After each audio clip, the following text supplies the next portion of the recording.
Praise the lord. ప్రభువైన యేసుక్రీస్తు నామమునందు మీ అందరికీ వందనాలు. ఈరోజు దేవుని వాగ్దానము యెషయా గ్రంథము 40వ అధ్యాయము 29వ వాక్యం.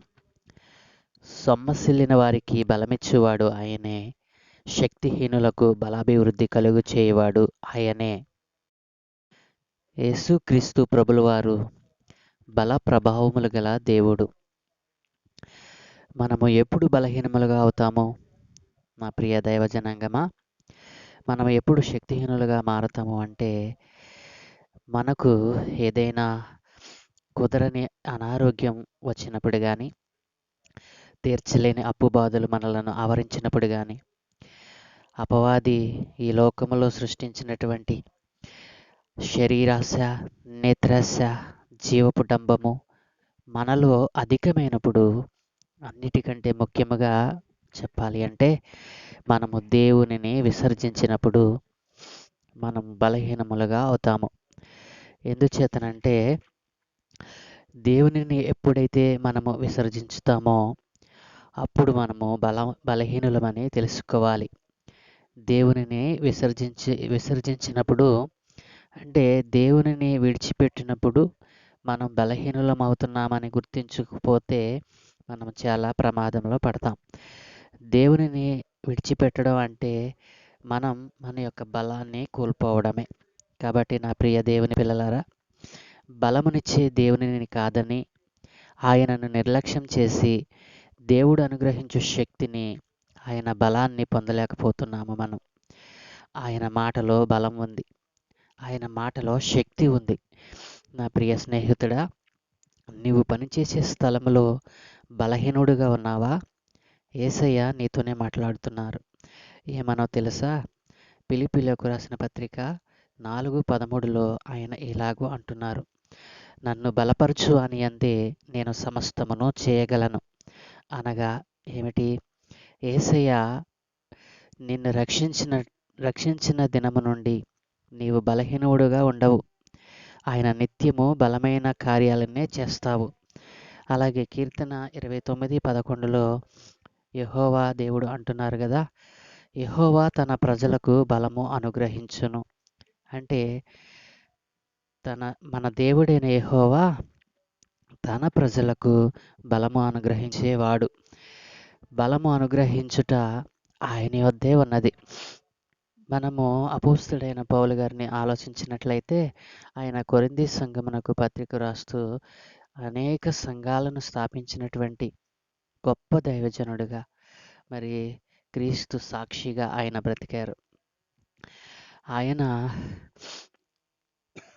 అలాంటి పౌలు గారిలోనే దేవుడు ఒక ముళ్ళును ఉంచాడు. ఎందుకో తెలుసండి? ఆయన శరీరంలో ఒక ముళ్ళుగా సాతాను దూతను ఉంచినట్లుగా మనం బైబిల్ వాక్యంలో చూస్తాం. బలము ఎక్కువై అత్యధికముగా హెచ్చిపోకుండా నిమిత్తము దానిని ప్రభుల వారు పౌలు గారి జీవితంలో అనుమతించారంటండి. చూసారా? బలము ఎక్కువై అత్యధికంగా హెచ్చిపోకుండా నిమిత్తము పౌలు గారి శరీరంలో ఒక ముళ్ళును దేవుడు ఉంచాడనమాట. మరి అట్లాంటి పరిస్థితిని తీసివేయమని పౌలు గారు ముమ్మారు దేవునికి ప్రార్థించినప్పుడు ఆయన ఏమన్నారో తెలుసా అండి? నా కృప నీకు చాలును, బలహీనత యందు నా శక్తి పరిపూర్ణమవుతుందని పౌలు గారికి దేవుడు ఆయన వాగ్దానం చేశారు. నా కృప నీకు చాలు, బలహీనత యందు నా శక్తి పరిపూర్ణమవుతుంది కనుక నువ్వు భయపడవద్దని పౌలు గారిని బలపరిచినటువంటి గొప్ప దేవుడు మన యేసుక్రీస్తు ప్రభులవారు. కాబట్టి నా ప్రియ దేవుని జనాంగమా, ఈ కడవరి కాలములలో, భయంకరమైన రాకడ దినములలో మనం బలహీనములను కాకుండా, శక్తిహీనులము కాకుండా, బలమును శక్తిని ఇచ్చు యేసుక్రీస్తునందే మనం మన గురిని నిలిపి ఉచితముగా ఇచ్చే ఆయన బలమును పొందుకుని బలహీనలము కాక బలవంతులమై సాగిపోదాం. ఈరోజు ఈ వాగ్దానమును బట్టి దేవుడు నీతో మాట్లాడుతూ ఉండగా ఆయన ప్రశస్తమైనటువంటి ఆయన నామాన్ని ఒక్కసారి ఉచ్చరించి ఆయనలో నిలిచి ఉంటే ఆయన ఈరోజు నీతో మాట్లాడుతూ ఉన్నాడు. ఆయన మాటకు చెవియొగ్గుతావా? సొమ్మసిల్లిన వారికి బలమిచ్చేవాడు ఆయనే అని విశ్వసిస్తావా?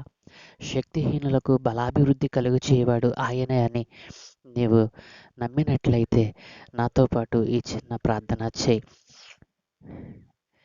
ప్రేమ నమ్మకము కలిగిన మా ప్రియ పరలోకపు తండ్రి, మా ఘనమైన దేవ, సర్వశక్తి కలిగిన దేవ, నీ ఘనమైన శ్రేష్టమైన నామానికి స్తోత్రాలు నాయన.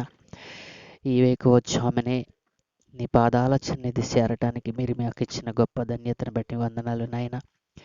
నైనా ఈ ఉదయకాలమున ప్రవ్వా, నీ పిల్లలైన వారు అనేక మంది నాయన ఇదిగో నీ వాక్యమును నీ వాగ్దానమును నైనా ధ్యానం చేస్తూ ఉండగా వారి జీవితంలో ఒకవేళ బలహీనులుగా ఉన్నారేమో నాయన.